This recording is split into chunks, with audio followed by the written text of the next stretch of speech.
Bismillah ar-Rahman ar-Rahim. Hello, guys, and welcome to Footy Judge Mo, people. What a day! Super Sunday. Congratulations, Manchester City. Okay, 100% congratulations, Manchester City. I'd never expected both teams to lose at the same day. Liverpool, complete capitulation at home, wasted tons of chances. I did a video this morning after the game. But Arsenal, though, it's not only that they played bad. They got dominated in the second half by Aston Villa. Aston Villa could have won this game 3 and 4-0. And it wouldn't have been a surprise to a lot of people. Man City did their job yesterday. Liverpool and Arsenal completely fluffed their lines. And I think they failed their fans more than they failed themselves, in my opinion. I absolutely think that this is a failure by the players, not for themselves. They let their fans down.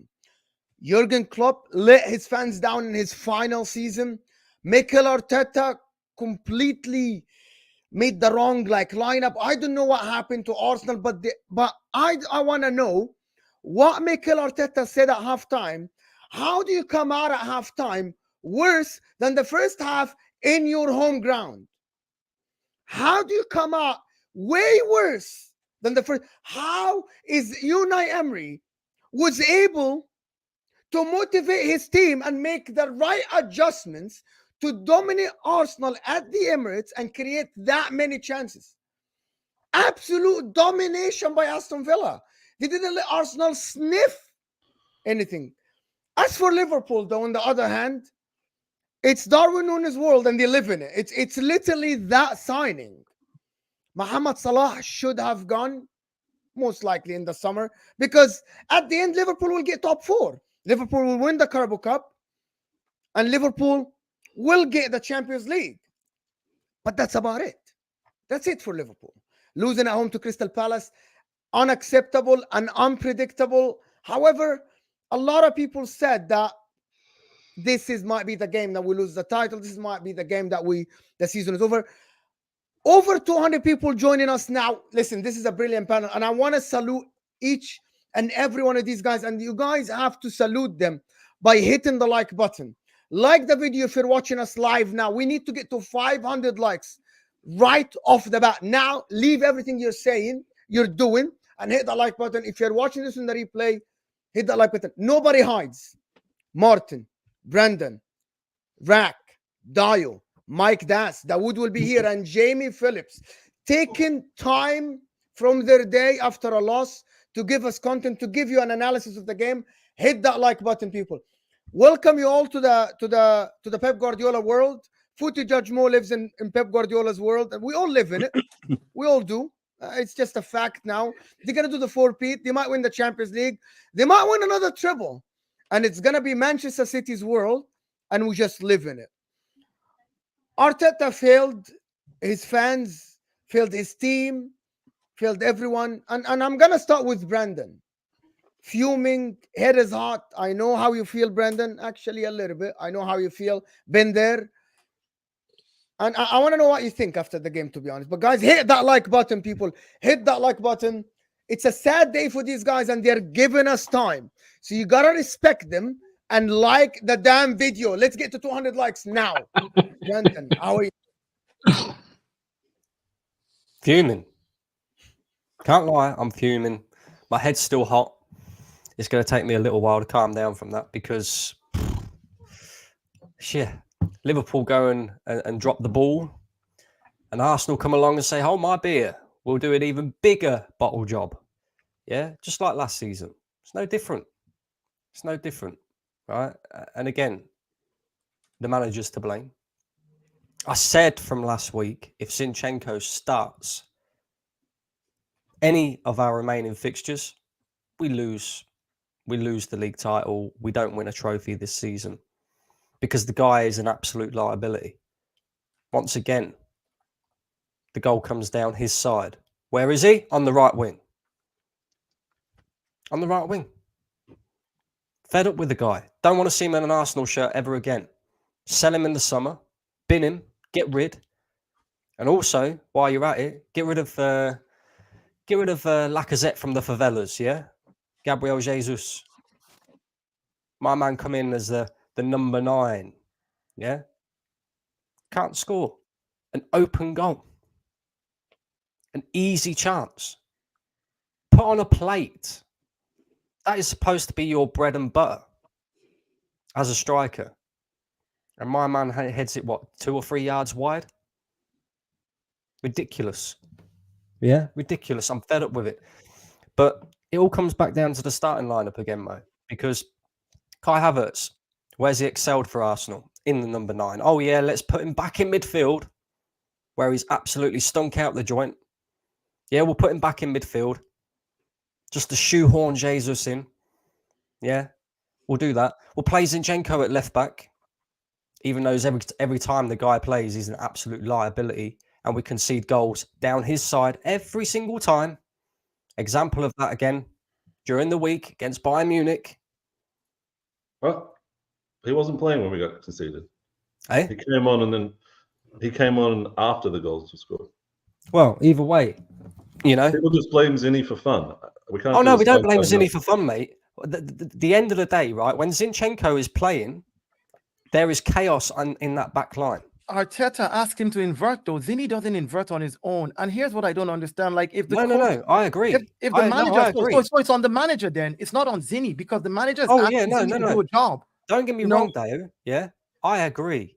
I mean, Declan Rice literally lost Leon Bailey. Yeah, he lost Leon Bailey. Listen. Yeah, I agree. It's on the manager because the manager asked him to invert. But guess what? The manager also asked Ben White to invert when Zinchenko was injured. I never see Ben White on the left fucking wing.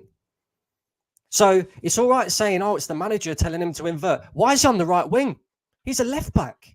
See, look, this game today. No. I'm sorry, Dave. I'm not putting up with bullshit excuses anymore. This is not about bullshit excuses. This is on Arteta and how he set us up. I'm sorry. I am sorry, right? But I said this from ages ago. If Arsenal do not sign themselves a proper number 9, a guy who can score goals, we're in trouble, because in the big moments like this, when you need a goal, when the game's tight in a title race, yeah, we have nobody who can come up with the goods. Bukayo Saka was missing again today. Okay, he had a good first half, right? But the game's not played over 45 minutes. Trossard, again, another missed chance. Straight at Martinez. I could sit here and I could criticise all 4 of our front 4 today and the midfield as well. Yeah, because Declan Rice was very, very poor today. But again, I bring it all the way back down to the manager. Why did he decide to play Kai Havertz in midfield when we know he doesn't excel there? Why are we not playing Jorginho and Rice when they've been the best midfield partnership for Arsenal since the turn of the year? Yeah. Why are we playing Zinchenko at left back when we know the guy's a liability? All comes back down to... So question, can I answer that quickly before we go on? When we're 2-1 down to Bayern, who got us back into that game and then drew it? What do you mean, who got us back into that game? It was Jesus and it was Trossard. Yeah. They earned themselves that chance to start. Martinelli's been stinking the place out too. Okay, let's just not pretend you have to make changes to your lineup. And this looking back, I blame the manager. I don't blame the players, the individuals. I'll let you finish. Okay, I agree. But again, when it comes to, okay, they deserve to start because they got us back in the game against Bayern Munich. But when the game's not going our way and the manager's looking at the bench going, oh, who can I bring on? Oh, yeah, I gave you a new contract. Oh, yeah, I signed you. Nah, we don't trust in you. And these are all things that I've been saying all along in the entire time. We don't have a bench that the manager trusts in, yet he gave them new contracts. He brought them to the football club, So everybody who bigs up Mikel Arteta like he's some god, right? He's not. And the reality of it is, like I said, unless we get ourselves a number 9 who can score goals in big moments, like what Haaland does for Man City. The whole reason why Man City didn't win the Champions League before they have had Haaland is because they had too many missed chances, too many missed opportunities, which a proper number 9, a goal scorer, who they've got up front now, takes, and that's the reason why they won the Champions League, right? And unless we get a better manager, because this isn't the second time that I've seen Mikel Arteta fold. This is the third time. Because, people will forget about the fact that we, finished 5th when we should have finished 4th. We bottled it then. Around the same time in the season, Every single time, 8 to 10 games to go, all of a sudden, the real Arsenal show up, the big bottle jobs. And I'm fed up with it. Yeah, 20 years without a title. 20 years without a title. Major trophy, yeah, that's the aim. That's the aim now. We got ourselves into a position. Major trophy is the aim. And I'm telling you all here, right and now, unless we get ourselves a manager who is a proven winner and a goal scorer, we ain't doing shit with this Man City. Man City team around, right? Brandon. I got to jump in here, right? Yes, in isolation, this game is a horrible reflection of what this team has done all season. In isolation, it's a horrible reflection of what the team has been all season, which is why we're being this critical about it, because we know what they can do and what they've done all season. So looking at what they've done now, this is like saying you have a Lamborghini that refuses to drive at the maximum speed on the Autobahn in Germany where there's no speed limit. This is why why I'm critical about them. But to say that they're still not a Lamborghini is disingenuous. Who's the Lamborghini? Listen, what I'm saying is we know how good this team has been.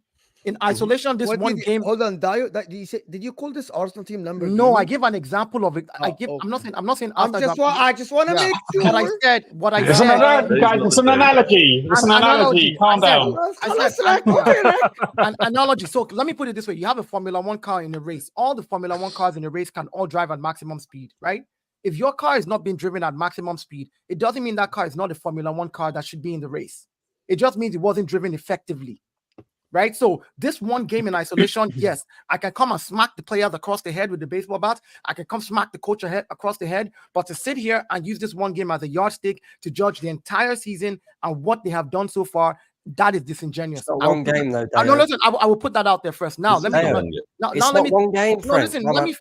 One game, mate. Brandon. This is the first time we've gone down by a goal in the entire year. Listen, it's the same. Not over each other. We cannot. In Mikel Arteta's tenure, in the 4 years of Mikel Arteta's tenure, yeah, we finished 8th. Okay, cool. Bad season, yeah, bad season, right? But then in the last 3 seasons, if you include this season, at the same point of the season, we've bottled something or another, whether that be top 4, title, trophy, whatever it may be. Yeah. So in the end, right, it's not just one game. It comes down to a point where, for some reason, every single season, when it reaches this point in the season, Arsenal cannot get over the line. Why is that? Why? Can I finish? This is the first time we've conceded a goal. We've gone down by a goal since the start of the year, okay? Yeah. You were acting like it's already over in the Champions League and the Premier League, and you want to be right about the previous years. Like, now is not the time. Wait, let me finish. Now is not the time to throw the baby out with the bathwater and go, oh, I was right about Arteta. What are we doing? These players are shit. I don't want to sit here a second ago, they were great. They were top of the league. You can't just flip from like one extreme to another. And the people that leave at the 80th minute when we go down by a goal are the reason why we'll never win anything, because you guys are just glory hunters. You want to be there when it's all rosy, but it's bad. You want to get ahead of everyone and abuse your own team as a way of protecting yourself. So from your standpoint, then, I'm on here today to sit here and say, oh, I was right about Arteta, or I was right about this. That's not even. That's what you said. That's literally what you said. No. You said we needed a strike. I said this. My friend. You think that I only come on these streams to be negative when I need to be negative? I think you're a very smart person. I'm not judging you. I'm here when we win. I'm here when we lose. I'm here when we draw. But you lot don't like the fucking truth, and that's the truth. What truth? Yeah? You don't like the truth. But I'm telling you now, you're sitting here saying, "Oh, it's not over. It's not over." We still got to play Spurs away. We don't tend to do well there. We still got to play Man United away. Let's just give up. I mean, what's the point in starting the season if we're going to lose to what Man United are like, right? I'm telling you now, Man City are winning the remainder of their fixtures. So you sitting there saying, "Oh, it's not over." What, you think we're going to go to the Allianz and win? You think we're going to win the rest of our games? Okay, Brandon. Let me jump in here. It's not about what you think or what you don't think. Is Arsenal going to play Bayern in the quarterfinals at the Allianz or not? We are. We're in it. We give ourselves a chance, regardless of how small that chance is, and go in there and do what we need to do. To sit here and make it sound, look, if your idea is that, okay, well, you've seen this happen before. Well, Arsenal right now, just tell Arteta, all the boys, down tools, no need to play anything. Just go out there and lose, and let's just end the season. Because what we're saying is, from the beginning of the year till now, which is what I was coming to when I was explaining to you, at the beginning of the year till now, we've seen how good they've been playing. We've seen how every game, Brighton is a tough game, they're going to lose. This game. The last 2 games have been tough. They've been tough, yes, and they found a way somehow. In this game that we lost, the reason I'm upset with the team, like I said, my anger is not at the fact that they lost, it's at the fact that they didn't give 110%. I've seen this Arsenal team lose this year to a Liverpool team, but I know that we outplayed them in the FA Cup. I've seen this Arsenal team lose to West Ham. I know we outplayed them. So I was like, you know what? We didn't take our chances. We bottled it then. But to this Aston Villa team, we didn't even play to 10%. We played like we didn't want to win. And that's what I'm mad at. I'm more angry at the fact that the players did not. And I'm also angry at the manager for the way he set us up. You've had a winning formula. You've had a way where we've played that has always given us an edge. That little edge that we've had, you know how thin the margins are this season. You know how close it is with everybody chasing this title. There's 3 teams around you and 2 that have done it before. You know how thin these margins are, and you decide you're going to swap the squad around and take out key players. Can I ask you a question, Dale? Can I ask you a question, Dale? Yeah, go on. Do you think it's over? Do you think it's it's never over until the fat lady sings for me. That's the way I look at things. And I say that for myself because for this Arsenal team, what you've showed me from January till now, until this one, I'm not going to use this one loss as a yardstick this time around and be like, okay, well, now it's just over. No, I'm not going to do that. If you had showed me since January that you can underplay yourself and just drop points in random places or even win unconvincingly. Let's just say we were playing lethargically, but we're just winning. I'll be like, it's over, man, because I know that you can't carry on. It's not sustainable. But we played in a way that was sustainable enough, and we dropped points. Yeah, but you're missing the point, Dayo. I want to get the Liverpool guys. You're missing the point. You're actually missing the whole point of this. What is the whole point? It's about the mentality. It is not about how you play football. That's what I'm saying. Yeah, but the problem is, it's at the same time, and I'm not gaslighting Arsenal fans, and like I actually said a couple of days ago, and people here on this channel heard me say that I see no signs, no footballing signs of Arsenal losing another game. The question was one thing: the mentality. And it was the same. Can you be composed under pressure? Liverpool fans, Jamie, Rack, and Mike Das told me, yeah, it's unsustainable, but we score goals. But can we keep it up? And they said it's all about the mentality. Rack said it, I think a couple of days ago, we were doing a show about Liverpool last week, and he said we need to be composed.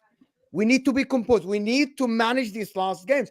Dayo, it is not about how Arsenal play football, Dayo. It's not. Mo, what did I say the last game? Let me just, I'm sorry, Dayo.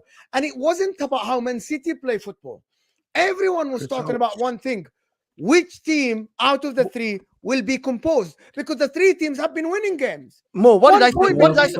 Mo, what did I say on your last game? Mo, what did I say? You have to understand that the point of some Arsenal fans, guys, the problem of some Arsenal fans and some Liverpool fans talking a little bit. Jamie, me and Jamie do about 2 shows a week, and every time he talks about, well, every time we have been in a title race, we kind of didn't go over the line. So Mo, and he's not talking about the ability of Van Dijk or the ability of Alisson. He's talking about. Let me ask you a question. So why is it that last season? Why is it that last season everybody said it's because we lost Saliba? That's why Arsenal did not win. This wasn't about mentality last season. It was about the fact that we lost a key player. Now this season we want to push the can down to say it's about mentality. What did I say about Arsenal winning the league season? I said if we play pragmatic football.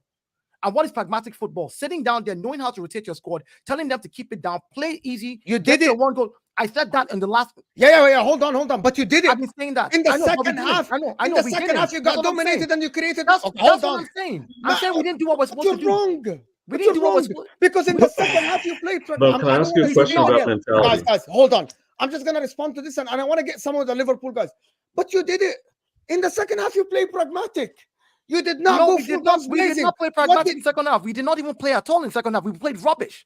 And what is pragmatic football? I'm like, play to your strength, get what you need to get, and then do the things that you know how to do simply. It's almost like if you get into a fight, if you're a jabber, jab more because you know you can out-jab the other person. but we didn't even use our strengths. We didn't try to drive and get set pieces that were good at in dangerous areas. We didn't try to get enough on the ball to get those things that were pretty good at in dangerous areas. If we had gotten a couple more set pieces, maybe we could have scored a goal or two. But maybe if what maybe don't happen. So my thing is this: to a game and only talk about set pieces. Second half. No, I'm saying second half. I'm saying when you don't find a way, you start to use tools that you have in your quiver.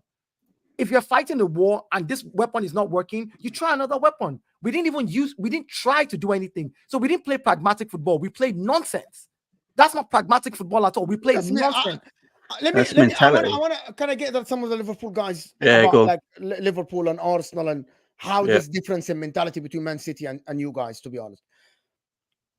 Man City, by the way, guys, Man City were behind you all for the majority of the season. Talk about mentality. But it's going back and forth. Like, I have this question about mentality. Can I ask this question of you, Mo? Is it strong mentality to admit defeat when you have not been defeated? You were defeated, or you're defeated already. Yeah, we lost the game, but have we lost to Bayern? Have we lost? Is the season over? Like, should everyone just give up at the start of the season and say Man City's going to win and we should just have a trophy for second? No, you need to have strong mentality when it matters. If look, we only have a short memory of like 3 games, right? If Arsenal win the last 3 games, everyone's like, well, I can't see when we're going to lose ever again. But if we looked at the fixtures, everyone said these teams are going to drop points. You drop points, you have to like keep your shit together. Otherwise, you will actually be over. If you lose your shit, then you've got no chance. If you actually like look at it with like clear-headed analysis instead of agenda, then you might find the solution to the problem. But today was like an isolated game. We've just won 10 out of 11 games, right? Do you think we're going to win 17 out of 18 games? It all comes back to that draw, man. Hold on, Jamie, what are you saying, Jamie? Sorry, do you think Man City are dropping points then, Martin? I think there's a good chance they will. And if they do, and we've already given up, then what are we even doing here? Is this even competitive sport? Yeah. Right? What does that mean? If City drop points between now and the end of the season, but we've already given up. What Martin says, you have to keep going and see where the chips land. Exactly. You have to do that. If you want to fire Arteta and feast goo at the end of the season, do that. Like, whatever it is. That's the professional mentality. That's the professional mentality. What I say it now, and I still keep saying it, and I said it on this video with you guys. Most of you were on the same panel when we spoke about this. Goes back to what I said about that City result when you drew 0-0 when you had the chance to win that game. Yeah, and you were pretty smug about it. I remember. I said that you were going to win easy. I said that game would come back to haunt you. I said that City draw was a better result for City than it was for Arsenal at the time because of Arsenal's 6 fixtures coming up. And Arsenal had a massive chance of winning that game. And I believe mentality, what Mo's on about there, you taking the point at the beginning of the game is the wrong mentality in that sort of aspect. And I'll go back to that because you've had a tremendous season. With one question, though? I just see that as I think that was a better result for City, and it's proving the point right now. Yeah, but I think you guys should have beaten us at the Emirates, and you just move on. Like we should have beaten Villa today. It's got nothing to do with that City game. But I mean, to kind of second what Jamie's saying with Liverpool, it's the same thing when we played City at home. It's like people came out of that game happy that it was a draw. I looked at that game and I said we should have. Yeah. I said we should have won 4-1. Luis Diaz should never fucking see the pitch ever again because he misses a clear one-on-one. People want to go in at Mohamed Salah because he's not scoring goals, but then when he supplies world-class service, he's supplying it to a bunch of people who can't even hit the frame of the goal. It's not even like they hit post. They just completely miss. They just disregard the idea of scoring and they say, you know what, I'm just going to kick it into the cop and just worry about it later. Like it's about the fact that you should be approaching these games like against Man City, not just as 3 points for you, but 3 points off of City, right? Like if we had done our job like we should have done and beaten Man City, boom, that's 3 points that they don't get. That's 2 points. I'm sorry, that's 1 less point that they have. If you got the job done away, that's 1 less point that they have. Yeah, but we got 4 points off City. We're not going to get 6 points off City. Like that's not realistic. We're normally getting run over. I completely disagree with you. I completely disagree with you. Who cares about the City game? Liverpool win against Crystal Palace today. They're top of the league. Arsenal win against Villa at home today. You're top of the league. What are we talking about here? City this, City that. You and got remember when 4 City were points off behind City. and they thought they were out Liverpool of it? didn't lose against City this season. Liverpool didn't lose against City this season. You already took 4 points off them, right? Arsenal already denied Manchester City this season 5 points. 5 already. What are you guys talking about? It is not about the head-to-head. Arteta. I think Arteta was at fault today. I think he fucked up in the second half. I missed the first 10 minutes because I had to go. But when I came back and he did that first round of substitutions and didn't bring on someone to control the midfield, I thought that we've just thrown the game away because Villa had the ball. We couldn't get it back. We couldn't hold on to it. So, yeah, I think Arteta, he made a mistake today. He didn't change the game the way he should have in the second half. And maybe the first selection was the players were wrong. Like, we should have gone with other configurations. But I'm not protecting him. I just think that it's too early to, like, completely, like, throw your plan. I'm not saying you throw the towel. But I think what happened today should be something that people have to be held accountable. But who? The manager, right? The manager. Or do you want to pick on players? Some of the players. No. Do you want me to tell you what some of the players? Go for it. I have it today, and actually, I'm gonna defend Mikel Arteta in one aspect here today, and people, you won't believe that. Kai Havertz, Mikel Arteta put him in a place to be 1-on-1 3 times. So Mikel Arteta, with all due respect to what Brandon said, with all due respect to what everyone says on the internet, Mikel Arteta is the reason why tactically today Kai Havertz made deep runs to be 1-on-1. But it's about the ability, isn't it? It's about him being slow. The guy, by the way, you know, they showed it again. You know, he wasn't offside when he was called offside when he went 1-on-1. You know that, right? You know what Carlos was covering. He had like 3 or 1-on-1s 6 touches to complete. It took him 6 touches to control the ball. 6 touches to control the ball from halfway line. Mikel Arteta, and I'm sorry, Brandon. Yes, you're saying Gabriel Jesus he missed a chance. Kai Havertz, they should have scored at least a goal. Oh yeah, I agree. 1-on-1 from halfway line. When are you gonna score? If you are that forward that have been scoring goals, and I'm not scapegoating Kai Havertz. Look, mate, all four of our front players, including Havertz, were trash today. Yeah, I think Odegaard was our only Odegaard. Maybe where was Saka? I disagree with Brandon about the setup today in terms of Kai Havertz. Kai Havertz was in the midfield today. Was in the midfield to make these late runs, and it worked. Odegaard was our best player. Odegaard was our best player, and he took him off. None of 5 clear-cut chances by Martin Odegaard. 5. Yeah, clear-cut chances. None of our players played even. Bro, listen, I am someone who attacked Martin Odegaard a lot of times. The guy did what he can do. No, of course. Odegaard, well, that's what I'm saying. I said none of the other players. You didn't hear what I said. You said Odegaard played well, and I said I agree with you. All the other players around him did not. Shocking. Like, the truth is, if 2 players around Odegaard had played 75% of what Odegaard was playing, we scored today. They were all at like 0%. Odegaard was the only one ticking. Can we talk about Gabriel as well? Because over the last, do you know what? I praised Gabriel, all season, and I actually said he's probably been our best centre back for the last 12 months. Last two games, all of a sudden the Bozo genes come back again. Yeah. Right, against Bayern, Bozo. Yeah, again today, he's playing a pass into Zinchenko's chest. Kicked it into Zinchenko, and everyone's like, Zinchenko, what are you doing? It's like Gabriel just blasted into him. And then just to emphasize the point, Gabriel passed to Zinchenko. Well, what was that? Yeah, what was that? But just to emphasize the point that Mo was making about it being mentality, right? If we go to City for now, let's go to City, right? They lost Mahrez, they lost Gundogan, they lost Laporte, they lost all these top players, right? They replaced them with Doku, Nunes, who else? You know, but if you compare the players, right, and you look at Mahrez, is Doku an upgrade on Mahrez or a downgrade? He's a downgrade. Downgrade, yeah? 100%. Is Nunes an upgrade on Gundogan or a downgrade? He's a downgrade, yeah? Same again with Kovacic. Is he an upgrade or a downgrade? I'd probably say a downgrade on the player that they had there, right?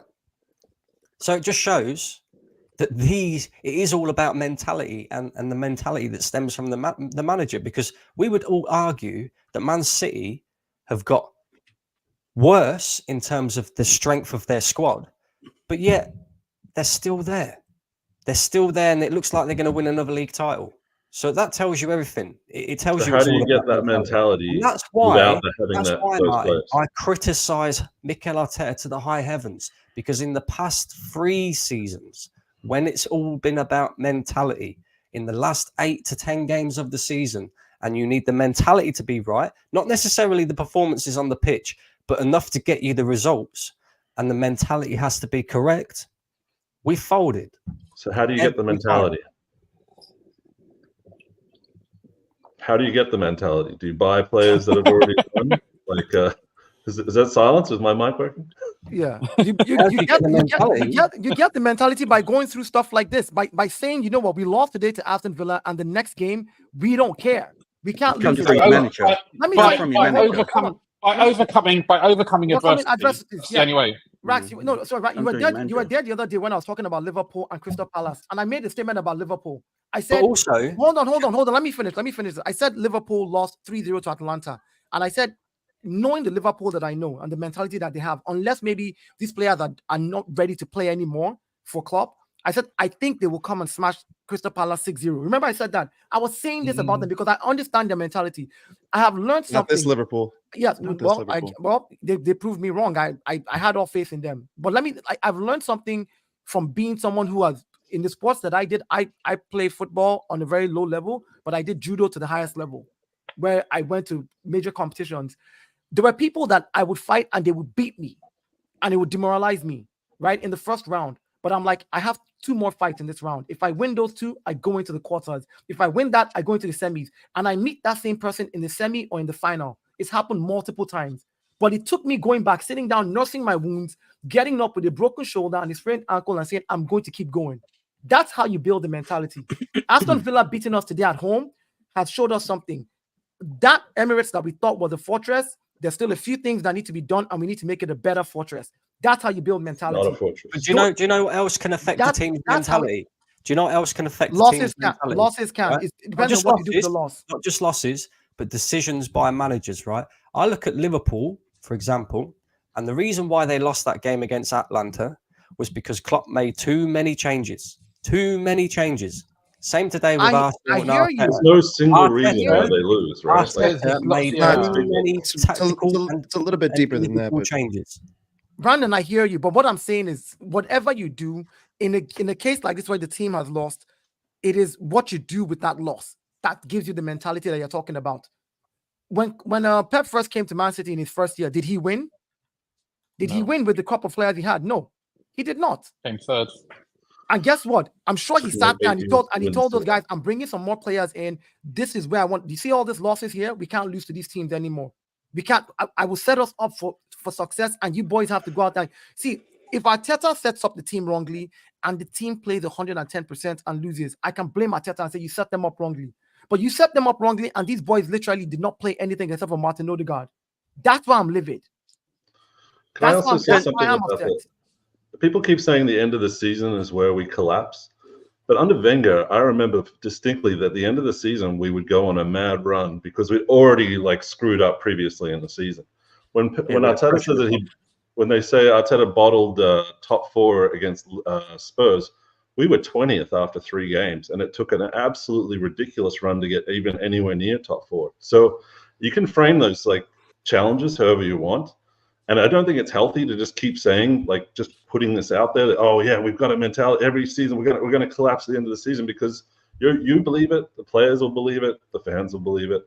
And when someone scores against us at 83rd minute and half of the stadium empties because everyone's like, oh, I've got to beat the traffic, you should just leave your season ticket at the fucking gate on the way out and find someone that's going to stay there till the end. The thing is, I've got a question. With the top 4 thing. Wait, Jamie, go ahead, Jamie. With the top 4 thing, Martin, though, right? Yeah. We was in prime position to finish in top. All we had to do was win one of them games. That was it. So regardless of whether we started the league in 20th after 3 games or not, we have to beat Spurs away and get that ridiculous where we should have got top 4. We were the favourites for it. Spurs were even giving up, going, oh, no, Arsenal, we've got this. All they got to do is win one game. Spurs actually won their last 8 games or something to to do that. Yeah, I think they don't give us credit for that because it's it's more funny to say Arsenal bottled it. But I think this bottling thing is like overdone. Okay.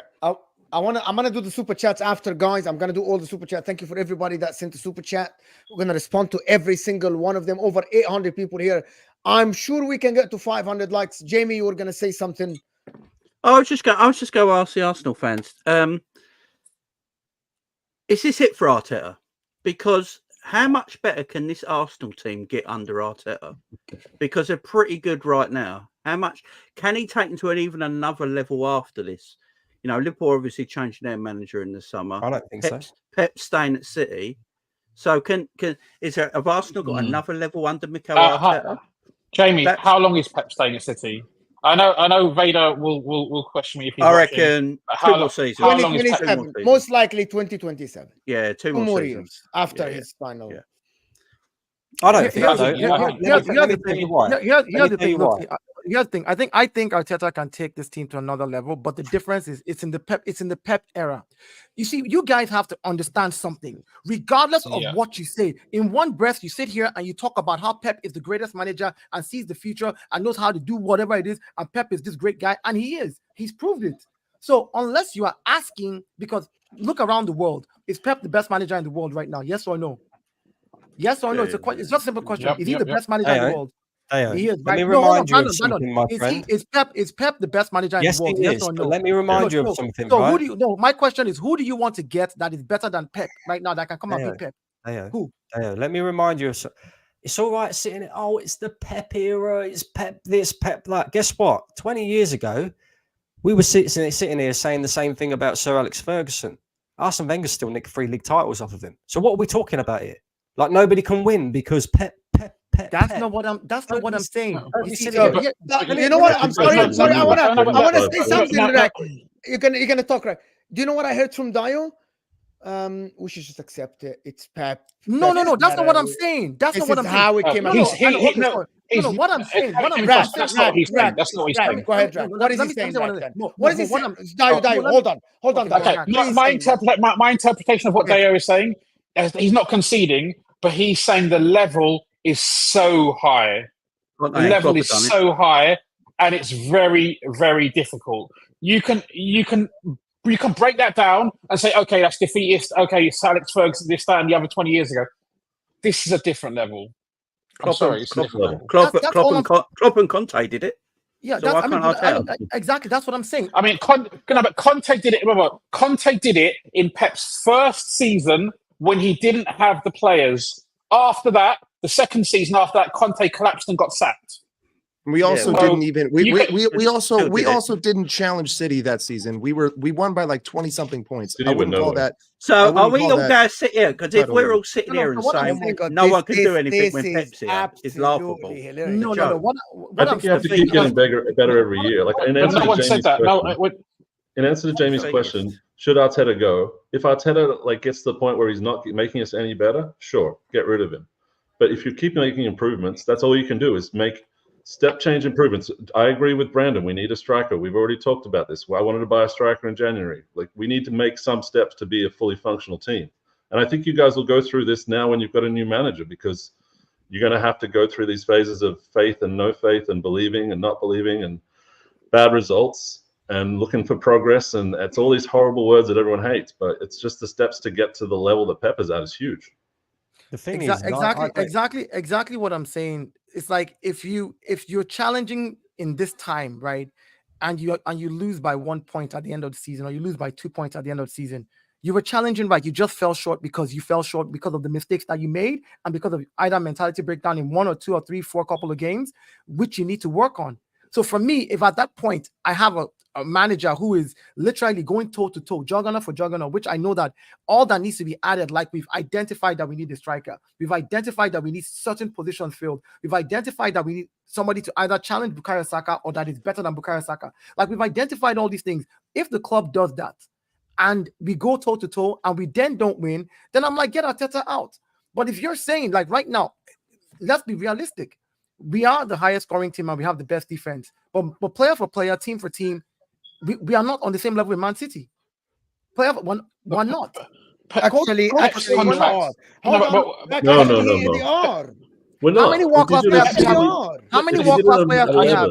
How many world-class? No. It is. Saka on the right wing. They don't have it, guys. It's not about. It is. I'm not. What are you No talking about? agendas here. Gabriel and Saliba are way better than their center backs. The goalkeepers, who's way better? Even Ederson, by the way, they are more informed. They are more informed this season. There's a big difference. More informed and not better. They are informed this season. There's a big difference. Clarify that. Please let me finish. Dayo. David Raya has had the most clean sheets. He has been improving since the beginning of the season, right? Kyle Walker has been making mistakes. A lot of you guys said that Kyle Walker is not even in contention. And I agree with you with Ben White this season. Declan Rice has been performing to a level equal to Rodri. Stats show it. If you're making an 11, are you picking Arsenal players or are you picking Man City? I'm picking players? 11, starting 11. A lot of people said that Bukayo Saka, even though he's not putting up performances, he's getting numbers, right? They are struggling to get a left wing, guys. Until this moment, Pep Guardiola has had Kevin De Bruyne for like 6 games. His left winger, Jack Grealish and Doku, people are struggling to find who's the better starter out of them. Their left back, Gavardiol, has just joined the league from RB Leipzig. He's not a world-class player. They haven't had Ake. They haven't had Stones all the season. Diaz has been absolutely one of his worst seasons. What are we talking about? But he's still ahead of all. Like they're still ahead of all our players. Our players don't make any of these combined 11s, even with Liverpool. They do. Can I just a quick point? Just a quick point about Guardiola, right? Guardiola's contract ends at the end of next season. As an Arsenal fan, okay, maybe you can be defeatist and maybe say, okay, you can't win anything under Guardiola or whatever. But if they put themselves in the best possible position to succeed in post Jurgen Klopp and post Guardiola, I think that's maybe, if not the best they can hope for, I think it's a strong thing to hang your hat on. Because, yeah, okay, if what's his name? If Arteta falls off completely next season, then it's a different story. But if Guardiola leaves next season and Klopp leaves this season, we're going through a transition. We've got big players that we need to replace. We need to replace Virgil. We need to replace Salah. We probably need to replace Alisson at some point in the next 2 or 3 years. Arsenal are primed to take advantage of that. If not now, then in a couple of years, just to bring some balance to it. I wanna do the super chats. By the way, I'm watching Inter on the side, so I'm sorry. I'm just looking at the other way. What Can I just make a quick point about that before you do super chats? I need to do the super chats. We chats. just did all these teams of the season, right? And there was maybe 1 or 2 Arsenal players that made it. 2? And you want me to tell me that we've got the best players? No, I said you were on the stream. There was 2. There was like Saliba and Saliba. Saka didn't make it. None of our attackers made it. Rice made it. Saka made it. Didn't make it. I must be living in an alternative universe. I must be living in an alternative universe because all season, all I've heard from Arsenal fans is saying this is Arteta's year. City are not the same team anymore. Excuse me, who said that? A lot of Arsenal fans. I don't believe that. A lot of Arsenal fans, and they're saying City are not the same team anymore. They said we'd drop off. Pep struggling. Arsenal go run away with this title. This is Arteta's year. You know, they were doing 1 to 11s with Real Madrid squads and putting more Arsenal players in Real Madrid. You're talking about Dawood and like Igalo. This was flying about a lot of Arsenal fans in social media and content creators. And now on the 14th of April, everyone's decided they can't catch Pep Guardiola. I could go one further, right? So at the beginning of the season, every single Arsenal fan, every one of them, Dawood, every one of them said, we have to win a trophy this season, even if it's the FA Cup, even if it's the League Cup. Doesn't really matter, but we have to win a trophy this season. All of a sudden, that's not looking likely. Oh, we better backtrack on that one. That's what Arsenal fans do, bro. We backtrack on everything. Not me, though. Yeah? I'll tell you straight, and that's it. Right? Yeah. I'll tell you as it is. Mo, you sat here and you let the Spurs fans tell us that they had a better back four than us, and you didn't challenge. Man for man. Okay. However, so I'm just saying that there's steps that we can improve the team. To me, Martin. I'm giving you examples. Okay, but Martin, it changes. It's difference between 32 games and the first 10 games. Like for now, I cannot sit here with a full mouth and tell you. This was 2 weeks ago or 3 weeks ago when Will and Deji were like, we've got a better 11 than Arsenal. And did you laugh or did you not laugh? I just sat here and let them cook themselves because, I don't think they've got the best 11. So you yourself disagree with them. So you yourself disagree with them. I think we don't have a team of very good individuals that are all the best players in their position. Do you? Do you think you need to have a team that is better in every position than all the other teams in the league to win the league? I think it helps. I think it helps, and you've got to get there. Basically, Martin, if you have the best player in every position, you should dominate the whole world. Well, like Liverpool's had like 5 or 6 world-class players that are the best in their position. City have 7 or 8 of those. I'm gonna do We've got maybe 2. Then. Like, listen, Liverpool is another kind of worms because Jurgen Klopp has absolutely left this team high and dry. And I'm gonna talk about it. Andrew here is saying Salah is done. Thank you for saying it. Thank you. Thank you.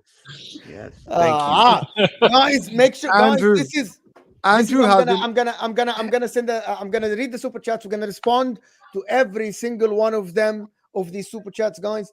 And if it's directed to a panelist, hopefully they can answer it. Salah is done at this level, never step up in March. Any one of the Liverpool fans agree with that? Look at again, go back to my original point. How many times has he provided service to another attacker who has completely shit the bed this season? Is he scoring goals the same way? No. Is he getting behind the back line the same way? No. But guess what? That's what age does to you. You get slower. So what does he do? He adapts his game, he creates opportunities, and everyone misses the fucking net. I'm tired of the Salah. Okay, we have to move on. One response. Mo's got to go. No, one second. But Jamie, what Michael said is true to some extent, but he's still our top scorer. He's got 17 goals, and he's our chief creator as well. So, could he drop off? Could this be his downturn? Could this be the end for him? Maybe, but there's not enough evidence to confirm that just yet. Okay, Mr. Link, I didn't hear no bill. You never walk alone. Tough week is over. You think your tough week is over? We'll see, but that tough week might cost you both competitions. Tough month. Forget about a week. Atalanta away. Hamza's shampoo saying 100 million pounds rice pudding yummy. I'm not gonna scapegoat rice today. No, I will scapegoat him. I'm not gonna scapegoat. I will scapegoat him. He has had a very good season in his first season at Arsenal. See, like if someone want to scapegoat him, go ahead. Let me scapegoat him, and I'm going to do this because I said the exact same thing. He did not give 100%. If he gave 100% and we lost that way, and he lost Bailey and Bailey scored, I'd be like, yes, I've seen Rice lose the ball, run halfway across 50 yards, and still make a tackle. He gave up on that run. He literally gave up on that run. That is what I'm scapegoating him for not giving 100%. All right. Not that he's not been good all season. Morshin is saying Gakpo is a left winger, not a striker. Play him in his best position. Well, he played. It's kind of what Klopp does, though. Well, Morshin, he didn't. When he played the striker, he didn't play well. I played left wing today. I thought he's not bad. He wasn't one of the worst. Trash. Shouldn't be playing for Liverpool. That's the end. That's another story, though, Brandon. That's another story. Danny D is saying, "Don't believe Dio. He's a con man." Come on, Danny. Danny, do you know what definition of a con man is? I want you to super chat the full definition of a con man. Let me see if you actually know what it is. Just Krause saying Arsenal wouldn't be where they are now without Arteta. Brandon, give your head a wobble. Cry more, my friend. Cry more. I've said it fucking time and time again. Arteta might just be Arsenal's Brendan Rodgers. Get us to a certain point, can't get us over the line, and that's what I see season in, season out. Time for him to. Brandon might be true. Same thing. But yeah, Brandon also might be right. He might be right. You have to face that possibility, but the only way to work out whether he's right or wrong is to give him that time and see what happens. There's no shortcut to it. More time. You want to sack him now, man? No, I don't. I say you said more time. Like I actually think there has to be a threshold. If Arteta keeps winning the coming games and lose the league by 1, 2, 3 points, he definitely improved. Come on. There's also a difference here, right? With Brendan Rodgers. Brendan Rodgers had a player who at that time was one of the top 2 players in the world in Luis Suarez. Yes. He was unplayable. He was incredible. And he elevated that season when we came second to a different level. Arguably the best single season from a Premier League striker we've seen. I think it's definitely up there, top 2 or 3 for sure. Yeah. I think Arteta has got a more complete squad. What are you talking about, Rak? We've got world-class Bukayo Saka. We've got world-class You know, Kai Havertz all of a sudden. Oh, come on, No, Brandon. but I mean, You're just making that up. The reason why we have the best attack and defense is because of the system, not because of the world-class players that we supposedly have. Brandon is just being facetious and just being sarcastic. Don't mind him. He knows what he's doing. Liverpool 97 said our play need to have a hard look at themselves. They need to on this game, on this particular game. They need no, to. every game. Every game. No, I mean, every game. Listen. You know, one thing I'm saying on this game is because if you played well 3 games ago or 4 games ago, you played really, really, really, really well. You mark the things that you did right. Go back and like, I did this. This is where my positioning was. In this game where you've fallen short, you need to go back and say, what did I do wrong? Compare those 2 things. Sit down there and compare those 2 things and figure out exactly how to be better going forward. That's all I care about. Chief Alfred Bridges is Arsenal fan here. Both Arsenal and Liverpool have to ask themselves, what will it take? 2 home games, both lost on the same day. Make it make sense. Listen, to be honest with you, nobody woke up this morning and expected this. And I'm going to say this. A lot of people say, go and win the other games. Liverpool, what they did today is unforgivable because they created the chances. Because it's Crystal Palace. At least it's not Aston Villa. Yes, Aston Villa have Unai Emery. What Liverpool did today is, and especially after the Atalanta. And Arsenal at the end, yes, they lost against Aston Villa at home, but Aston Villa at the end is a good team. Arteta has to be blamed. But Jurgen Klopp, more experience. Jurgen Klopp created enough chances to win the game. The players failed. The players of Liverpool. I disagree, though, Mo. I think you're right in saying that what Liverpool did is unforgivable. But what we did is worse because Liverpool dropped points. Oh. Liverpool dropped points and gave us the opportunity to give ourselves a bit of space between them and City in this title race, and we failed. You were playing 4th place. You were playing 4th place Villa. We're playing Crystal Palace, who's 8 points off of relegation. I agree. 180 minutes without a goal at home. 180 minutes without a goal at home. Ours is worse because we had the opportunity to go further, go ahead in the title race. Ours is worse because also, yes, they're 4th place Aston Villa, but our record against Aston Villa at home is actually pretty damn good. So the fact that we dropped the ball against them, against our former manager as well, again. Brandon, I think we're just reaching to be fair. Both teams had the chance to go top. Both teams had the chance. I couldn't believe what I was seeing at Liverpool. I don't understand why it was so like it was like the ball was never going to go in the net because our players suck. Like 10 players stuck. Okay, Mr. Khan is saying, I need to finish the super chat so we can go to the next thing. Hold that, Arsenal fans. If you're going to respond to super chat, at least take like 30 seconds. Hold that, Arsenal fans. Next up, North London Derby title is done for you. Mr. Khan, who do you support? Hey, Spurs. His Spurs. No wonder. He has Spurs. It's in Ange's hands, baby. Yeah, it's in Ange's hands. Keep your Audi Cup. Arsenal lack of experience showed again today. This team is not strong enough to fight Champions League and Premier League. We was flat and showed nothing. Yep. Yeah. That's true though. You can't argue with that statement. Thank you so much for that. You can't argue. Mohammed is saying City are the real mentality masters. Hold that, Mo. I have to hold my hand up and say that I had faith in Arsenal and Liverpool. They let me down as a neutral. That's our job, baby. That's what we do. Why is it my fault? Why is it my fault? Why is it my fault when I keep hearing for the last 4 years, when the first time I do a show with HUSAM, Brandon, with the first time I do a show with HUSAM on the football terrace, he cooked me when we were playing Liverpool in the Champions League. I got cooked, bro. I got cooked. Oh my God, Liverpool this, Liverpool that. And I had faith in Jurgen Klopp. I had faith in Mohamed Salah, Van Dijk, Alisson, Trent. I had faith. All right. Don't have faith in us now. Just leave us alone. Let us, the fans, have faith in our club. You don't do it on our I never had faith in Arsenal. I only thought that the football will actually, how do I say that? Your football would actually be more influential than the mentality, whatever. I thought your football will thrive. That's what I thought. Andrew's saying, I said City would win a treble. I might be right. If City win another treble, shut down the Premier League. Without a shut up for that. Shut it down. I'm going to the MLS if that happens. Ozan Kabak said, God help us all because Hamza gonna be Hamza is gonna be oh my God. Hamza. Al-Ahwa after this, guys, is gonna be ridiculous. EMMC saying, no blame in holding this time. Saliba is fully fit. Oh yeah. True. You cannot blame anyone this time. Exactly. Fair play Villa. They kicked their ass. You can't blame anybody. Ben, Mo is right on everything. That's the truth. I'm not. Nobody's right all the time, Ben. Appreciate you, Ben. Nobody's right all the time. Liverpool lost 1-0 and Arsenal lost 2-0. It's a bottle job for both, 100%. Take it or leave it. It's in City's hands. Vator, you fraud. Don't say anything. And Vator is going to tell us. Hold that, Vator. By the way, hold that, every Vator. single Man City fan is going to tell us, I told you so. He's not saying Vator. He's saying, I mean, Dayo. Dayo. He said, Dayo, you fraud. Oh yeah, of course. I mean, once the predictions that I make go wrong, I'm a fraud now. But when they were right, I was not a fraud, so it's okay. I'll hold it. Big up African Cat for the support of the channel and saying once a fraud, always a fraud.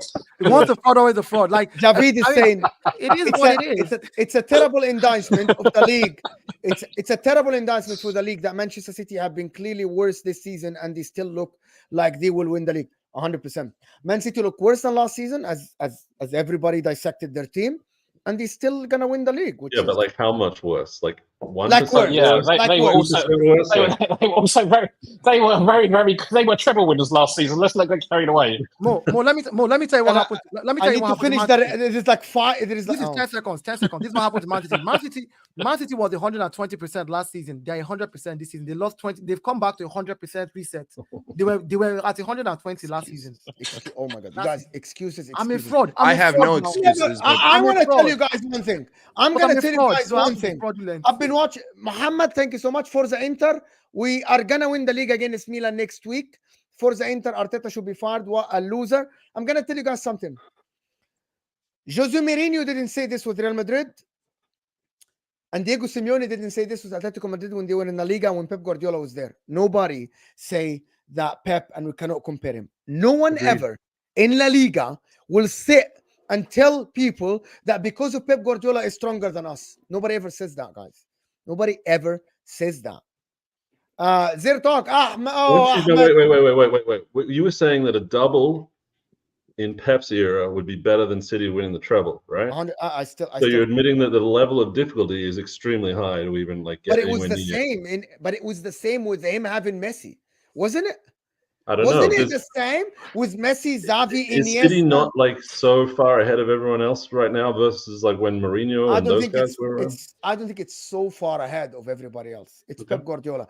Good. What's good, panel? I will be here Wednesday against Arsenal fans. Yeah, Dayo's going to be here after the Bayern Munich again. Who's that?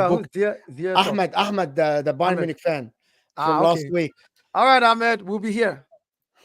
Akash is saying Pep needs to be challenged. You don't just roll over. 100%. And he was. By the way, I'm just going to say that Man City still have to do their job. The league is not over. Man City are favorites now, but the league is not over. It's not. Arsenal and Liverpool still should win their games. We have. But African Cat said, who's your daddy? Oh, yeah. Who's your daddy now? Xhaka winning a title before Saka. Wow. Granit Xhaka won the title. Hold on. No, listen, African Cat. Of course, he's winning one. He's been playing longer than Saka. Saka is 20 what? Granit Xhaka is at 31 or whatever. If he hasn't won a title by now, he should be asking himself questions. What are you saying?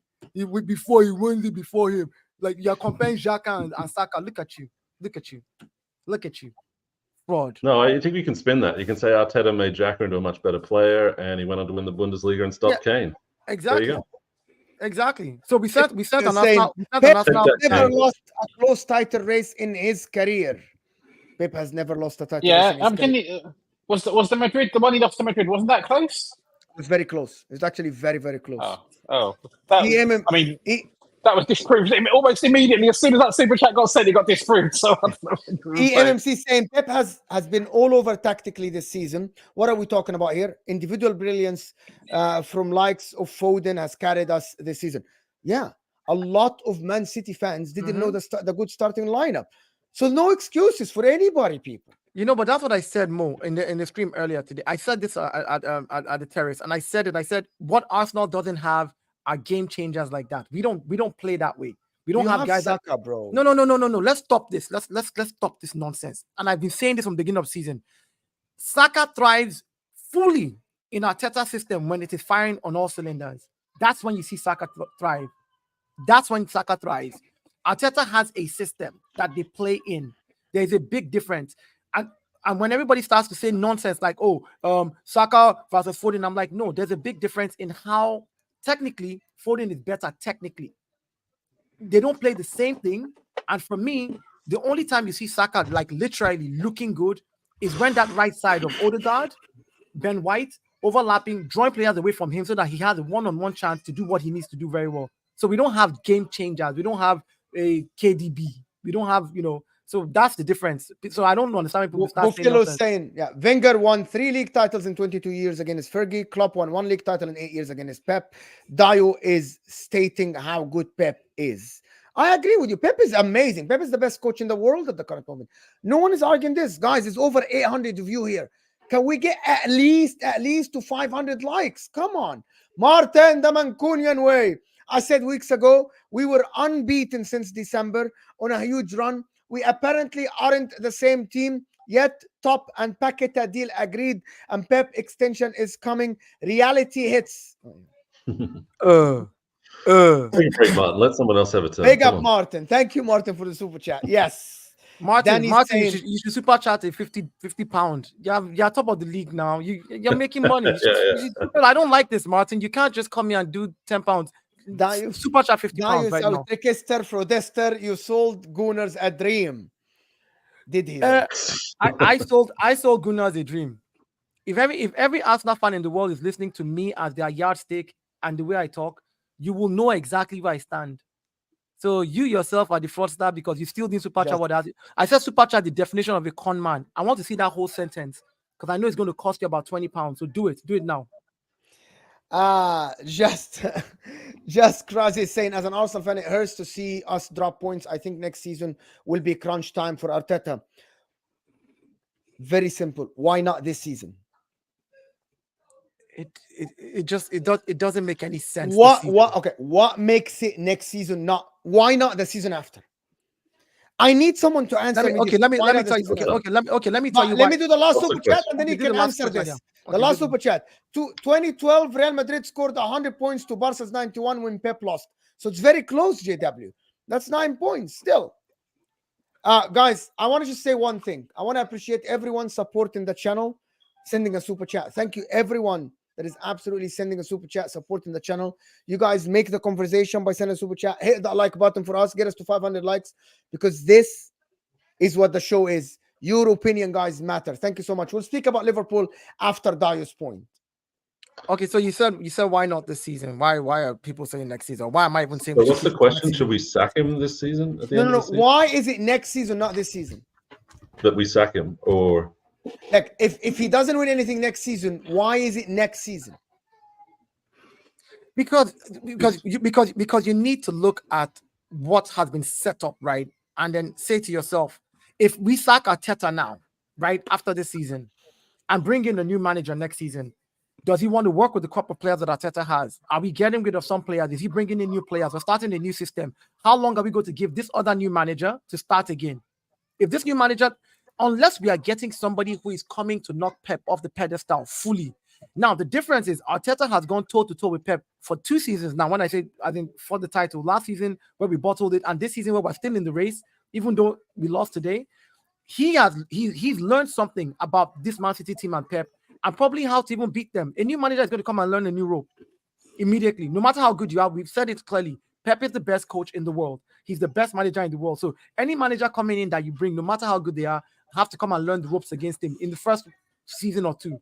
There's no new manager coming in now on the bounce and knocking Pep off that pedestal. I would rather take the person that we've been working with and what we've built. Look at how close we are now. I know everybody call it bottle job, everybody say bridesmaid, call it whatever you want. The truth is we are closer than ever in the last 20 years. So I'd rather give him one more season. Now, if that one season...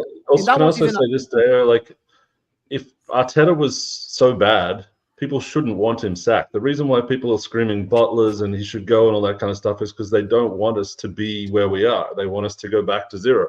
So I think the fact that there's this conversation all the time it kind of means we're winning. But I think I read the Arteta quotes in it after the game, and he said, now is when you need to stand up, because when you win and you win and you win, it's easy to have that faith, but this is when you need to believe. So That's my message to everyone, and hopefully we can talk about Liverpool.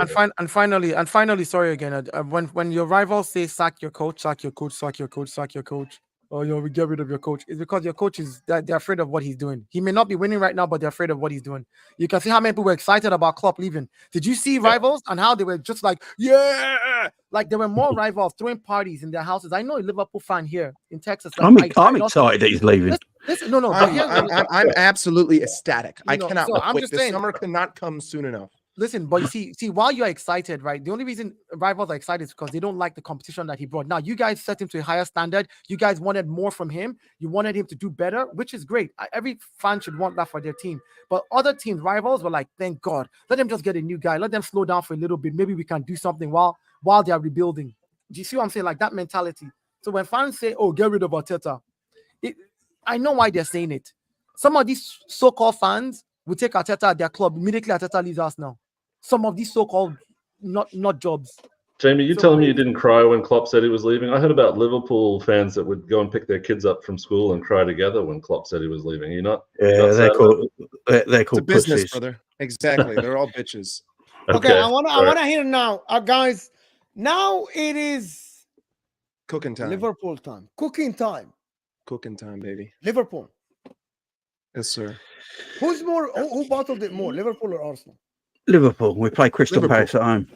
100%. We play Crystal Palace at home. Give me the goods. Jurgen Klopp. Absolutely tactically. I can't fault the guy, to be honest. No, you can. You can. It's on the players, bro. No. The team, for me, the team right now are shattered, tired, mentally fatigued. And they all look old as well at the same time. You know, I'm looking at these players look old and dejected. You know, we were a few weeks ago, we were the top goal scorers in Europe and in the Premier League. And now we can't hit a barn door. That's what you were looking for earlier, Mo. Now we can't hit a barn door. And that goes with mental fatigue. You know, if anyone's ever had mental fatigue, it's very hard to do the basics that you were doing 2 days ago. You know, mental fatigue is mad. Like putting the ball in the back of the net. It's the hardest thing to do in football, full stop. When you're mentally fatigued, it's even harder. This team is just absolutely shattered right now. Klopp looks tired. I was watching the game. I don't know if anyone watched the game, but if you go back and watch the game, when they're standing in the tunnel, Virgil van Dijk's almost yawning. He looks absolutely shattered. They look tired as they're coming out of the tunnel. The team is on its last legs right now. This team needs a complete change. As much and great Jurgen Klopp has been, 9 years at a football club, in my opinion, is a long time in football today.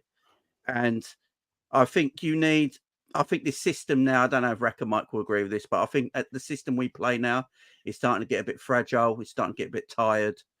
It's not got longevity. That's why we get tired towards end of seasons. I think this team just needs something new. And we've done well to this point, but we could end this season with the Carabao Cup, which is a trophy at the end of the day, and getting Champions League football. But yeah, it just feels like it just disappeared from us within 10 days. You know, 10 days ago, I wasn't feeling like this. Now I'm like, you know, everything sort of just slipped away from us. And yeah, we look shattered, man. My question is, has he done you wrong? Yeah, 100%. No, well, okay, not by leaving per se, because ultimately the man has his own reasons, and 9 years is a long time, and I don't expect him to be the manager here forever. But I think that you can choose to look at this game in isolation, or you could choose to dig deeper. You can't look at it isolation, Mike, after the Atalanta game. No, that's the problem. 100%. I know, 100%. I mean, 180 minutes at home without a goal is ridiculous.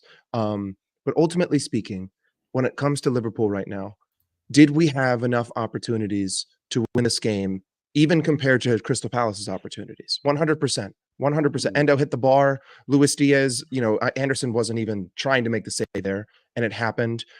Diogo Jota shot the ball directly into Nathaniel Klein, who was right in front of him when the goalkeeper was absent. He could have gone around him. He could have done a million different things. Darwin Núñez, right?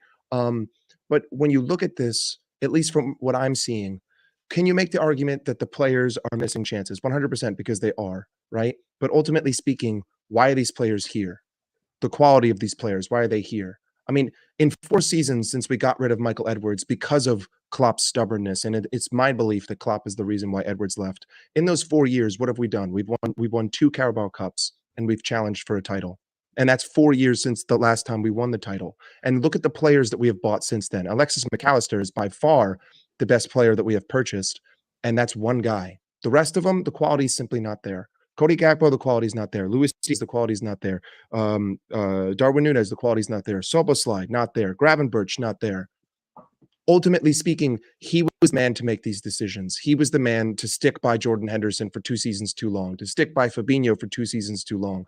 He's made mistake after mistake after mistake. And yes, I know, tactically speaking, he hasn't done a terrible job. Are we defensively cut open easily? Yeah, absolutely, because we're trying to revert back to this 1920 without the same quality of players. But at the same time, we're still creating an abundance of chances that there's no excuse. Like, ultimately, we should be 15 points ahead right now. We should be 15 points better than we are just based on the amount of chances that we've created. And we should be running away with this league, but we're not, because of the qualities of player that we have. And the reason why we have that quality of player is because Jurgen Klopp decided to essentially become the sporting director at this club. And then we decided to hire Georg Schmadtke, who's essentially just an extension of Jurgen Klopp.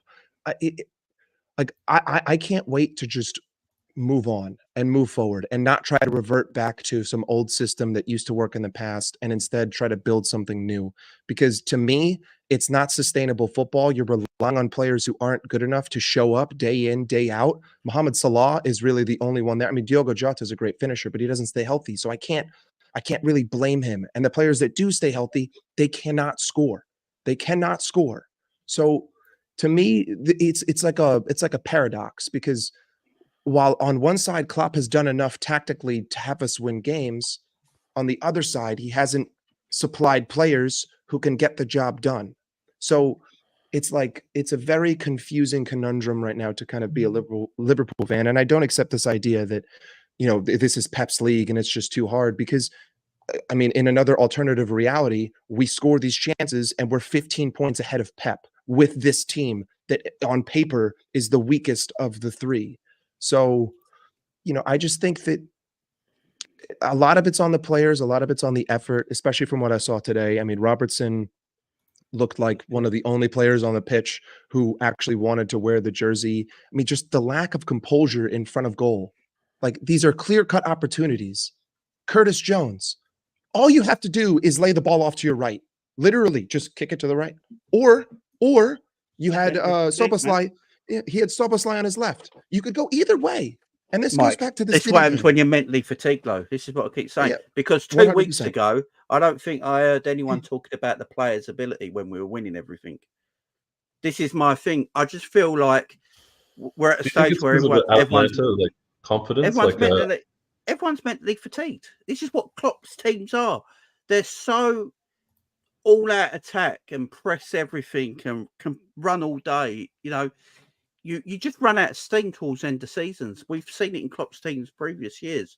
It happens at the end of seasons. You struggle to get over the line and mental fatigue cuts in. And when you've got mental fatigue, you can't do the basics correct. That's what happens. It happens in life generally, let alone football. But Jamie, the thing is, I don't think it's just been recently, because if you were to go back in hindsight and look at other games this season, earlier this season, Arsenal at home is a everyone misses chances. Everyone misses chances. 100%. But I don't think other teams miss the amount of chances that we do week in, week out. Well, Haaland's missed more chances than any striker in the league. People miss chances. Everyone misses chances. But Liverpool were top goal scorers in the Premier League and in Europe only a few weeks ago. That's why I'm talking about as mental fatigue kicks in, and when football is about doing things in a split second. And if you haven't got that, if you've got that mental fatigue, it's harder. But is that Klopp's mental fatigue, or is it the players? Because I feel like you rested a lot of guys. Everyone. Klopp looks shattered. Klopp absolutely looks shattered. Pep Linders, he looks absolutely shattered. The players look shattered. I just think the club in the whole. I don't know what that means, actually. Just looks mentally. The ball boys look shattered. Done. I swear to God, I don't know what that means, guys. They look done. I don't know what that means. Why don't City players look shattered? They have been winning because they play. We play at 100 miles an hour from match day 1 to match day 38. City growing the league as it goes. and then get stronger towards the end of seasons when Liverpool get a little bit more tired towards the end. We're running out of gas. Yeah, we're running out of gas. Like Mo, the best way to put it would be, if you're going 100 miles an hour and you're not getting the job done, whereas if City are going 60 miles an hour and not getting the job done, City are like, well, I've got like a little bit more that I can put on the gas pedal. I know that there's more in the tank. I can get this done. Whereas Liverpool, for the last few games, I mean, United, the draw against United, the amount of chances that we missed there, the FA Cup against United, the amount of chances that we missed there. Atlanta was just an overall absolute clusterfuck, for lack of a better word. And then obviously today, it's almost like they feel as though they're throwing everything they can and nothing's working, and now they're kind of thinking to themselves, I don't know what else to do. I think the belief is gone. We can't control games of football either. I want to actually ask another question. Okay. It looks like Liverpool might end the season only with Carabao Cup.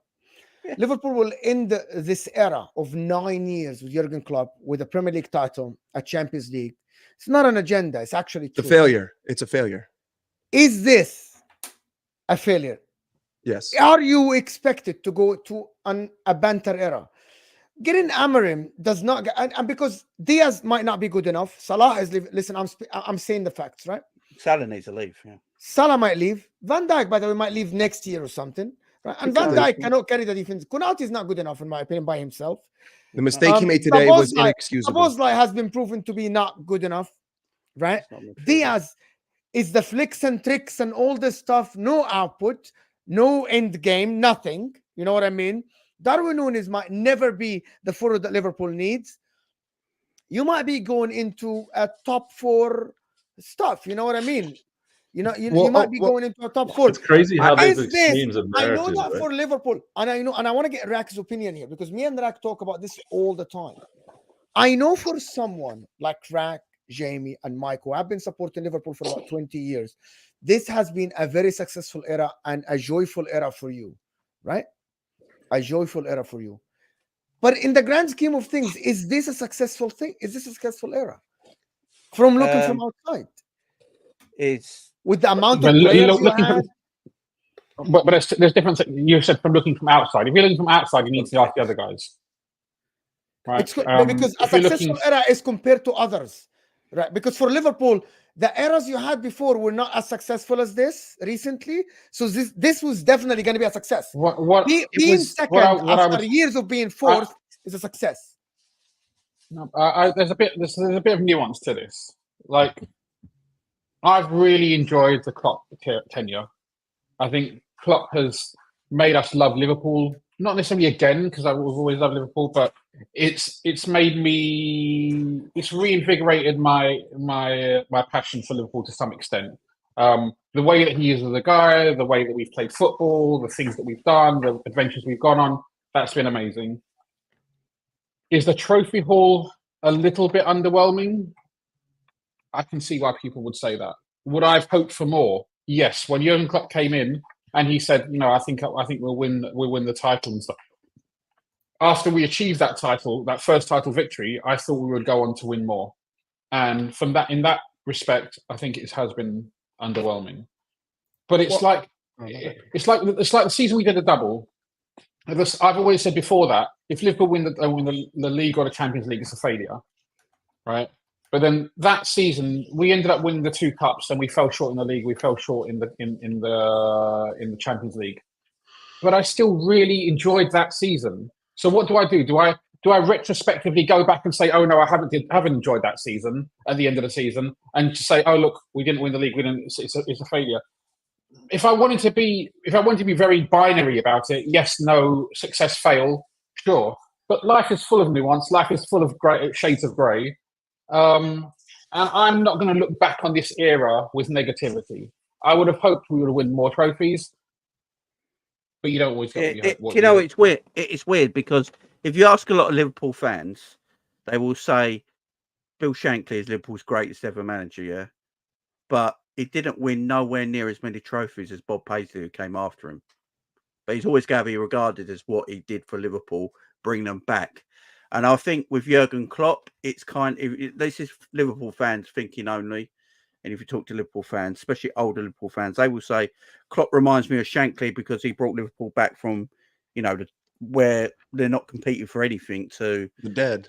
making them a far better team in Europe and in England and competing. So, but he didn't get the trophies, a bit like Shankly. So, Klopp's going to have that love with Liverpool fans, like Shankly's got that love with Liverpool fans, and Liverpool fans not going to really care what rivals say at the end of the day. So Liverpool will always go look at Klopp the same way they look at Shankly, and then we just got to hope the next man who comes in can then carry on Jurgen Klopp's work. That's what you want to do. You want to get the right man in who can carry on the work that Jurgen Klopp has done for the last 8 years, and then try and take the team a little bit further. But you know, as more of a new age fan that I would call myself, because obviously I didn't grow up with people in my household watching this sport, and I was very new to it. Like the sentimentality is there, and the idea that he brought us back from nothing and he took us to the top and we won one of everything. But at the same time, objectively speaking, one Premier League in 9 years. Once we won the league, we've only won 2 Carabao Cups since. We're 1-4 in European finals.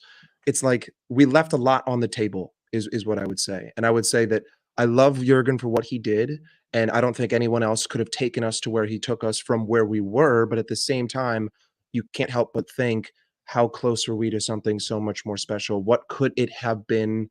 These opportunities that we kind of left on the table. Maybe it's more of a new age way of thinking of it, because, you know, again, I don't have that like deep rooted sentimentality in the club that, you know, other people do who grew up in Liverpool households and have, you know, grown up with, you know, everyone they know watching this sport, because ultimately I'm the only person that I physically know that actually watches this sport.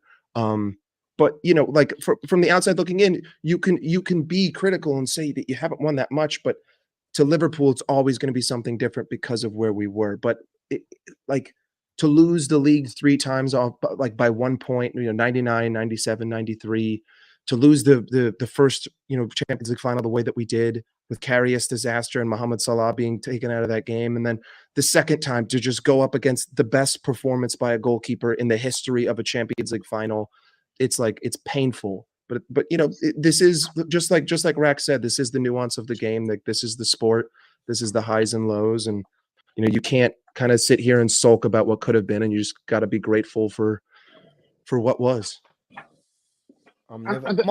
Also, there's also just one last point. It also depends a little bit on what you think of professional sport. How do you see professional sport? Is professional sport, as you as a fan, is it just about your team winning? And if people have that opinion, that's fine, I guess. Or is your opinion that you just need to support and kind of hope for the best? It's what you deem success. What do you think? Right? So I think you support your team and you hope for the best, and you try and encourage, and you encourage, maybe you have some negativity, maybe you criticize a few players. But look, ultimately, these clubs, no one at Liverpool knows who I am. No one at Intermo knows who you are. They know who you are, right? They know who you are. None of us, no one at Arsenal knows who you are, really, right? So it's a one-way relationship. You're demanding something from someone who doesn't even know you exist, which in itself is a bit of a crazy thing, right? I disagree. Imagine, like but it's you investing your emotions in something without really getting. It's a remote. I mean, it starts getting. Without you, Rack, there's no Liverpool. Without you, Rack, there's no Liverpool. Without us, there is no Liverpool. If you stop watching Liverpool, the club will shut down, Rack. Are we even here right now? It's like some Truman Show shit. No, I mean, us as a collective, right? Us as a collective. The whole idea behind professional sports is a bit weird. Like, it doesn't really make sense when you talk about it logically, but we're still sucked up in it. We still get caught up in it emotionally. And for me, I'm more from the supporter perspective. I think support your team, hope for that. Otherwise, these guys who support non-league teams in Division 3, right? Yeah. Why would you do it? There's no glory in it. There's no glory in supporting Cheltenham Town or Barnet or something. There is hope. There's hope. There's hope. Come on, Wrexham. Come on. There is a team in League One winning the Derby is a success. That's what they demand from their players. A team from League One putting everything on the line, trying to get promoted to the Championship. A team from League Two. Do you think the Wrexham people that they're not celebrating winning the Premier League, but they're celebrating a promotion. They're celebrating a win. Some of them celebrate staying in League Two. I promise you, Drac, there are some fans that support a League Two team. They are happy that they are staying in League Two. That's their glory. That's not a title. But it's not the point. And they will be upset if they get relegated. But that's why I said elite sport. That's why I said elite sport. But those people, if your aim is to win the top of the top, the best of the best, it doesn't make any sense to support them. But they still support them. They still go there on a rainy night in Cheltenham Town. I'm going to mention them again. Poor Cheltenham. Come on, Wrexham. Come on. Martin wanted to say I something. love me some I Ryan. know, unfortunately, but I wanted to give a little outsider perspective. There's a lot of people that are trying to generate this narrative that Arteta's coming for Klopp's legacy and stuff like that. I don't see it coming from Arsenal fans, and I don't want to be associated with that. I actually have a lot of respect for Klopp, and I think it's disingenuous to try and reduce his accomplishments down to just whatever titles he won. You guys had all that fun along the way, winning all those games. I think he went like nearly 100 games without losing or something. You enjoy that. If you lose every weekend, like Man United or Chelsea, then your life is like just suffering. Or Tottenham, yeah. I mean, there's lots of suffering out there. But actually, the best place to be in football is in the Championship. Because if you win the Championship, you get a trophy, you go up to the Premier League, you get relegated, you go back down, you get a whole bunch of money, you can win another title. It counts as a title. That's all people care about, right? So I don't know. I enjoy the sport for the journey, watching your team get better on a day-by-day basis, hopefully. And I don't think you guys know exactly what you're going to be missing until Klopp is gone. And then you might see him a little bit differently. But I think he's been one of the best managers I've ever seen. Yeah, I think it's the building stones. We ain't gonna say that, I think trophies are bragging rights. He's built the foundation. Trophies are bragging rights, and that's good. Yeah, no, 100%. But like in my eyes, what Klopp has done, or ideally what he will have done, would be he would have taken us back from the dead where no one else could have done it, built a foundation of which another manager could propel from. Because ultimately speaking, every manager is eventually going to have to leave. And ultimately, that's like your perfect ideal scenario. Pep Guardiola leaves, another guy comes in and keeps it going, right? Like now, it's obviously based on how high of a mountain you get to. But with Klopp, the ideal scenario would be he's let us here, another guy comes in, and now it's like, oh my God, I'm at the the peakest of the peak, but I wouldn't have been here if Klopp didn't precede me per se, or wasn't like the person before me. And like eventually you'll have to even if someone else comes in, if someone else comes in and they win the Premier League next season, and then they win the Champions League, and they just trophy after trophy, it's like that's unbelievable, and you'd have the stance of that guy's better than him. But ultimately speaking, I'm never without people like you guys. Never. I will say this though. I supported Inter for 25 years. I've had R9. I've had Adriano. I've had Mancini. It's a different club. I am never. Jose Mourinho won me a treble, and I am never attached to people like this. Never, bro. But I think if you spend that much time at the top, that becomes your level, right? Like Real Madrid fans will riot if they lose a game, or they'll demand a manager to be sacked. It's just, I think what Mo's saying, like we got an attachment to Klopp, like this massive attachment. Really? But Real Madrid will have a manager for 2 years, get rid of him and carry on winning. They have Real Madrid's fans' attachment is to trophies, not managers. To the shirt, bro. I don't care. Lukaku, Lukaku left after winning the title. Yeah. Within a month, I really didn't care as much about him. Yeah. When Antonio Conte left, when Antonio Conte left, I'm like, I don't want the manager to leave.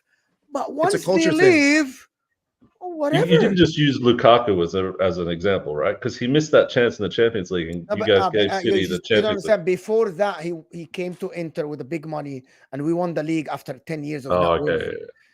That's before he came back. I am never attached to players.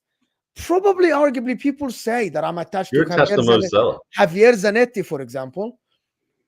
He's a football player at Inter that gave his heart. I would argue that I supported Inter more than what he played. Your attachment is to the badge, Mo. I really don't care. That's your club, your shirt. But you think Mo. You know why? And I'm not here quoting Lee Gunner or Northside. These people got paid millions to coach Inter. These people got paid millions to play the game. I wish I can get paid half of what they paid to play for my beloved club Inter. I don't have this. Never have this. You're not good enough. I move on from you. It's just a difference in culture. It's literally like that. Like that's all it is. It would be like, you know, if I practice one religion and you practice another, and I thought that certain traditions were weird and you thought that certain traditions of mine are weird. Maybe people are right that because I never had Inter are a higher club, and we have always been, since I supported the club, we have never been that. That's Italian culture with football. Can I give you an example? Antonio Conte coached Inter, coached Juventus for like years and rebuilt them, came back, coached Inter. He's now in talks to coach Milan. Who cares, bro? Wenger was like my dad. But even Ancelotti used to coach Juve. He was a Milan legend. Went to Juve, didn't really do very well at Juve. Went to Milan, absolutely fine, no problem. Players, all these Ibrahimovic played for Inter and Milan. And Juve. Yeah, and Juve. It's a different attachment. It doesn't happen in England. Yeah, so Mo, you have to understand when someone like Arsene Wenger has been there for 20-something. I've been supporting Arsenal since 1994. So when someone like Arsene Wenger, and I've seen Wenger. You gotta go, guys. See it. Yeah, I mean, when you've seen Wenger as the only coach that you've practically known in your lifetime, right? And then suddenly they bring Bloomberg to be to sit in before they bring it, and then they're swapping Unai Emery. You're like, what are we doing? This is not us. You've always been used to having that longevity, you know, of having a manager that has, you know. So I think that's why a lot of attachment. I actually think it's a different way. I think it's the fear of failure. It's the fear of the new guy coming and failing. It's the fear of there is a way that it's a phobia of a change after you've seen success, because you think this is it. It's the phobia of like, well, if this guy left, I might not have seen the success again. A lot of Arsenal fans didn't want Wenger to leave because they were afraid of what is coming after Wenger. They're used to what they got, aren't they? Yeah, exactly. Yeah, they're like they're scared. Very valid point. Very valid point. But I want they're scared, bro. A lot of Inter guys didn't want Zanetti to retire because they're scared of what is going to happen after he retired. He stayed at the club for 20-something years. Mo, I think with Liverpool, it's the other way around. I actually think a lot of Liverpool fans are afraid that if Klopp goes, someone might come in and be better. Really? I want them to be better. Wow. I want them to be better. Because a lot of Liverpool fans just put Klopp on such a pedestal. Some Liverpool fans think he's the greatest thing ever. And I think they're a bit worried that someone might actually come in and do a better job than Jurgen. And it makes them look foolish. I mean, our fan base is mental at the moment. I think one of let me can I respond? We are attached to Zanetti. We like the player. The guy played all his career at Inter. But I'm not like, I wanted him like, oh my God, like his farewell season and everything was emotional. But I promise you, I am just attached to the club. It's as simple as that. Like, it has nothing to do with players. Players play for the club. At the end, they play for the club. I'm a fan. We have fans that have supported Inter way more than Zanetti played for the club. Just look at it from that way. I lean towards you in the sense that at the end of the day, these guys are just employees and this is just a sport. And, you know, there needs to be like a certain extent to which you draw the line. But ultimately speaking, it's like, at least for me personally, I'm always going to view him as the person that took us from shit to gold, right? And regardless of what he achieved along the way, or, you know, whether or not you want to say he overachieved, he underachieved, he did exactly what he should have, he's always going to have a special place because of what that journey was. But at the same time, I also lean towards you in the idea that, you know, I would rather be a more ruthless club. I would rather be more ruthless with the players. I would rather have more of a system where it's more about winning. It's not about the individuals or the people there. It's just about the club wins more and more and more and more and more, almost like a Manchester City or a Real Madrid or a Barcelona. But, you know, I just think that there's a lot of context with this one specific situation, i.e. being Jurgen Klopp and everything else surrounding it, you know, between FSG and Michael Edwards and where we were. So it's like, it's like a little bit of a paradox, but I'm not going to be sad when he because leaves. I need to finish this. Daniel here is saying people say the same stuff about Ten Hag. Same, yeah, I agree with you. I agree. Like a lot of people say, "Oh, Ten Hag is this. Ten Hag has to go. Should he go? Should he get next season? Maybe not." Andrew saying, "I wish we had fresh starts with FSG out too." Yeah, that's not going to happen now. That's not going to happen. Andrew, Klopp brought everything since 2021 failed. Wow. Klopp bought everyone since 2021 failed. I wouldn't consider McAllister a failure. Konate is not a failure. McAllister's not. Konate's not. I wouldn't consider everybody a failure, to be honest. But listen, people, anybody want to add anything before we end? No, the league's not over. No. The league is not over. That's all I'm going to say. Yeah, the league is not over. I want to listen, guys. I want to thank Dayo, Jamie, Das, Rack. This has been a legendary stream for us here. I want to thank everyone that super chatted the channel, supported me, supported the channel. I appreciate you guys. You keep us going. We had over 800 people, 900 people here on the stream. And I want to thank everyone that watched us. I appreciate you guys. Make sure before you go to get us to 500 likes. We can get to 500 likes. We have about 700 votes and not enough likes. So hit that like button before you go. And this will take you to Al-Ahwa, where HUSAM is going to get cooked. Saad is going to get cooked. This is going to be a completely different Mo than what you see on Footy Judge Mo. I will cook them, of course. Appreciate everyone that stuck with us, stayed with us. Thank you all. And Inter are going to win the league. At least we're going to end up with a trophy. We spoke City, guys. We spoke City yesterday. I had a whole stream about City yesterday. And we'll speak about City on MHF. Guys, in the description, there is a channel with myself and HUSAM called MHF. It's my and HUSAM channel. So please, please, please go and subscribe because we're doing content every day. And Inter just conceded 1-1. And thank you, everybody that watched us. Go enjoy Hamza's lecture. Have fun. Have fun. We'll win the league in the derby. We'll see you guys soon. And we are out of here.